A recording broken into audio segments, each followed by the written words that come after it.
Thank you very much, Your Excellency President William Ruto, my lady, the Chief Justice, Mother Kome. Let me ride on the protocols because I see so many eminent persons here. But with the permission of the President, I could just mention, the AG was not mentioned. I think I didn't hear. AG is here, and DPP Renson Ingonga, AG Dorcas Oduor, and the leader of majority in the National Assembly, Kimani Ichung'wah, among other very senior and eminent persons present here. Your Excellency, because of time, allow me to say I'm happy to be here to celebrate what our Supreme Court has done for the last 12 years. And it's a good thing that our Supreme Court has decided to introspect and reflect even as they usher themselves into teenage. Because now they are 12, so they are entering teenage, and the responsibilities and the experiences of teenage will obviously visit their experience. And therefore, and that is on a light note, I'm very careful, Your Excellency, because I am an officer of the court. So I'm very careful what I say. I don't want to be accused later of saying that the Supreme Court is entering teenage in future. Your Excellency, allow me to say two quick things before I invite you. The first one is to appreciate what our Supreme Court has done to create formidable jurisprudence on major public interest issues and major public matters of public and national importance. In the short time the Supreme Court of Kenya has existed, the jurisprudence has been quite groundbreaking, and on that front I think it will be unfair for any assessor to actually fault the performance of the Supreme Court. To deliver the public good called justice, of course, the court has to do that through its jurisprudence and through the decisions they make. The court has also done very well in terms of the infrastructure, the software, the technology bit. And among the arms of government and the agencies of government, I think the judiciary is ahead of the rest of us. I remember my Lord Chief Justice Maraga when we were confronted with the predicament of COVID, issued certain rules, which we now call the Maraga rules, practice rules, which actually made justice, faster, more efficient, more convenient, even if we were all locked down by this public health emergency called COVID.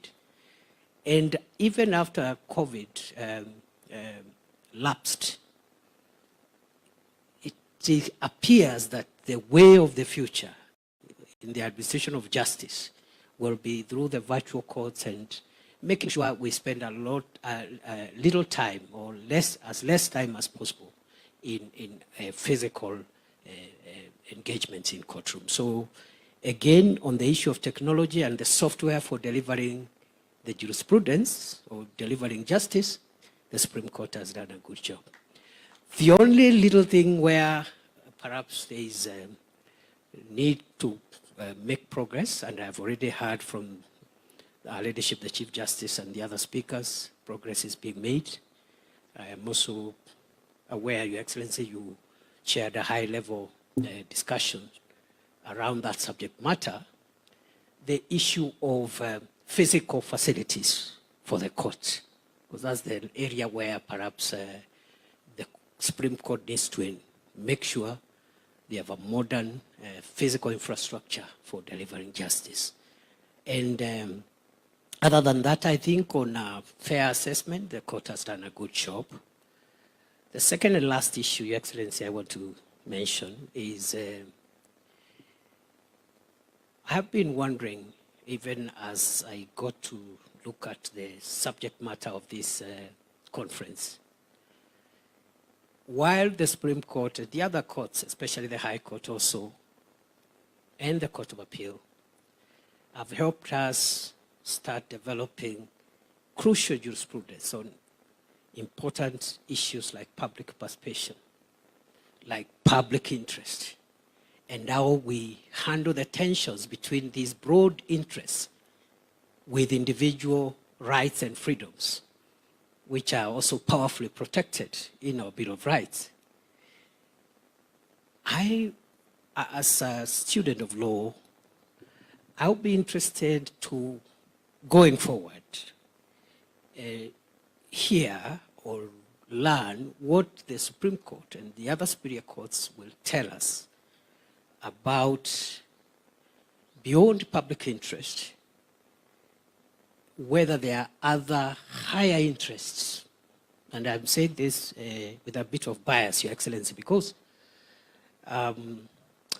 it's in the public domain. I'm the immediate security minister for our country after you appointed me 2 years ago. And during those 2 years, I have had to ask myself whether the highest interest is the public interest, or there is a higher interest called the national interest. Because the public itself could hurt the national interest. And the Constitution talks about the national interest in two places, at the beginning and also in the chapter on national security. Other than the parameters and principles that the courts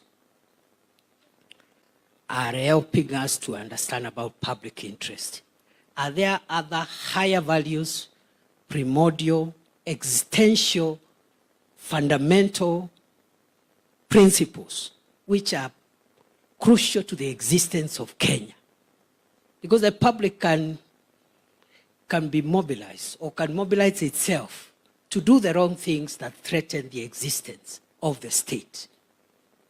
And therefore, that is the next frontier of jurisprudence I would invite us to start thinking about, and the Supreme Court can help us in that regard.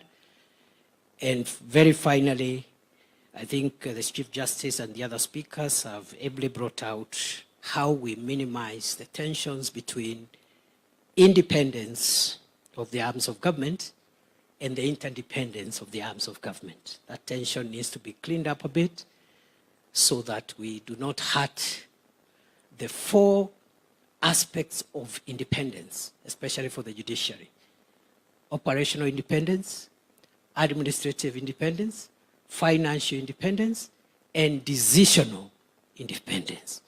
Beyond those four pillars of independence, there's a lot of interdependence, there's a lot of relationships that be nurtured in a healthy manner without impairing the pedestal or without interfering with the place where the judiciary sits, so that the nation and the state can continue to exist.